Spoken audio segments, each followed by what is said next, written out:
Basically, you're asking, how do we change minds? And the problem in Israel is we've been educated by the media. I saw a Knesset member in one of the media panels, and the media was attacking him from this government, attacking him. What have you done? And have you allowed all this? And he gave some kind of answer. I thought to myself, he should have been like, what have you done? What have you taught our people? You're the culprit around here. I wish he would have said that to the media. But look, we've been untaught Jewish sovereignty. We've been untaught Jewish strength. We've been untaught Bible. Bible is very badly taught here. You ask young people in Israel, what's their least favorite class? It's Bible. Because it's been taught by the left in a way that makes you kind of just hate the Bible, hate those stories. So the word Hebron, where I work, just the word itself is a negative word. Just the word itself is like an icky word. It doesn't conjure up Abraham bought property there, King David was king there. It conjures up, fanatical and Hamas and just a bad place.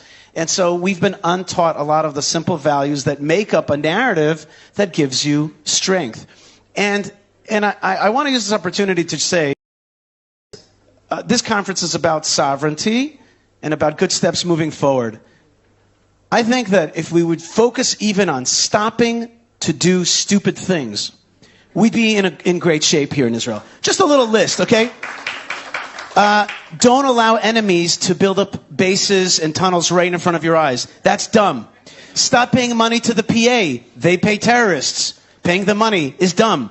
Stop allowing the UN to teach jihadism and refugeeism to Arabs. You allow them to do that in your land, you create enemies.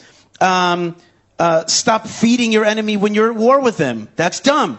Don't send money to Hamas through Qatar. That's dumb. Check this one out. Don't allow the sale of maps, like on a cup and on a keychain in the old city of Jerusalem, that have the map of Israel but say the word Palestine on them. Don't do that. Don't allow that to happen. That's a bad idea. You're allowing them to unteach Zionism and Israel. Don't treat prisoners too nicely. Don't uphold the laws of the jihad on the Temple Mount. Allow us to pray there freely. These are simple things that we have to do. Now, if we stop doing these dumb things, then the Jewish people will start to get out of ghettoism, fearism, fear of the international community, start to get healthy again, and we'll get back on track, B'ezrat Hashem. So, of course, I agree with each and every word you just said.